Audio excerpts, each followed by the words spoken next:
King des Aroïnes, de vrai chéri, vrai Joe, Joe à swag, chéri à bien, donc bon dans la télé 25 juin. Babi soirée Zamoko à Paris le 25 juin.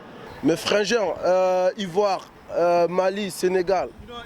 Vous-même vous savez que le Congo c'est les terres de l'ambiance, donc le pays qui organise tout ce qui est ambiance, tout ce qui est le monde un peu zouké, danser, rumba, ndombolo, tout ça. Danças africanas, congolesa, angolana, grandes moças, mulheres, homens bonitos. Esta noite, pessoal, não dormem.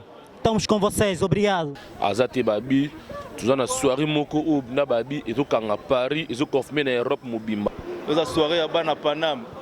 Tout beau sanité partout, va chéri, va route partout, va partout. Na Babela, tous ensemble la Suisse, et on s'en bien. Ceux qui boyez, vous allez bien accueillir. L'entrée sera à 15 € à peine, ceux qui prévenir. L'entrée sera à 15 €. Ceux qui ont béni avant, il sera placé à 20 €, na Kolia, na Komela, car à peine 20 €. Babeda c'est un samedi le 25 juin 2016.